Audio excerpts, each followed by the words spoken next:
दौरा किया शुक्रिया सर। ताकि आप फिक्र नहीं करेंगे, घबराएंगे नहीं। बारिश की हम वजह यहीं से पे हैं। आप अभी लैंडस्लाइडिंग से अपने जो पैदा मकान है होने वाली जो जैसा सूरत-ए-हाल का तहसीलदार साहब जायजा बताते हैं वो वहाँ पे नहीं लें। रुकेंगे, फिलहाल वो नसरीना शिफ्ट बशीर करेंगे। के साथ हम मानीपुरा लगभग से कोशिश तौसीफ करेंगे कि अहमद की विदिन एक खास 2-4 दिनों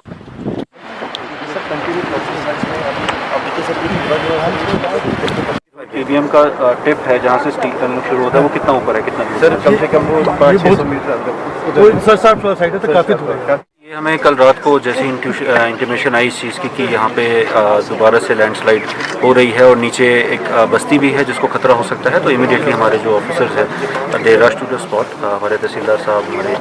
पुलिस के कर्मचारी, रेवेन्यू के ऑफिसर्स और उसके साथ साथ NHPC का स्टाफ भी आया और उन्होंने ऊपर जाके जो यहाँ पे TBM है जहाँ से NHPC का बाकी काम चल रहा है उसका भी जायज़ा लिया। तो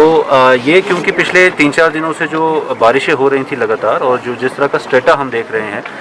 पहाड़ का, उसकी वजह से लूज़ सॉइल होने की वजह से कुछ एक जगहों पे लैंडस्लाइड्स आईं और उन लैंडस्लाइड्स से ये जो नीचे बस्ती है इनको थोड़ी सी अप्रीहेंशन थी कि ये पत्थर नीचे आ सकते हैं और घरों को डैमेज कर सकते हैं। हालांकि अभी तक कोई डैमेज नहीं है और जो लैंडस्लाइड है वो बस्ती से दूर है, बट हम पूरे प्रिकॉशन लेते हुए इसमें जो एक्सपर्ट टीम कॉन्स्टिट्यूट कर रहे हैं वो आके पहले इसको एग्जामिन करेगी और जब वो सेफ्टी इसका देख लेंगे और पूरी तरह से ठीक होगा और इसका वजह देख लेंगे कि क्या ये खाली बारिशों की वजह से है या कोई और वजह है, तो उस हिसाब से फैसला करने तक हम लोग जो लोग हैं यहाँ के उनको सेफली जो बिल्कुल इसके लाइन में आ रहे हैं उनको थोड़ा सा यहाँ से हमें अगर रिहैबिलिटेट भी करना पड़ेगा तो हम वो कर रहे हैं। और ये जो एक्सपर्ट कमेटी है ये विदिन अ वीक अपना रिपोर्ट वगैरह दे देगी तो we can get into a final decision कि इसमें ये टनल जो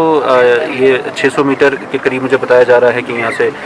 इसका डिफरेंस है लगभग 600 मीटर से 800 मीटर, लेकिन वो जो टनल है वो स्टील फ्रेम्ड है जैसा कि मुझे बताया गया है और वो स्टील टनलिंग से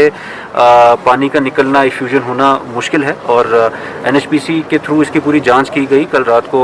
लगभग 2 बजे तक जो हमारे रेवेन्यू ऑफिशियल्स के साथ NHPC स्पॉट पे ही थे और साथ ही साथ में उन्होंने जो एक ऑब्जर्वेशन ली है वो ये है कि अगर इनकेस कभी पानी इफ्यूज़ होता है, बाहर निकलता है तो प्रेशर नीचे ड्रॉप होना चाहिए, जो कि नहीं हुआ है। तो इस तरह से पानी की इफ्यूजन की हमें प्रॉब्लम तो नहीं लग रही है, बट फिर भी हम इसकी एक पूरी डीप जांच करेंगे और अगर ऐसा कुछ भी निकल के आता है तो करेक्ट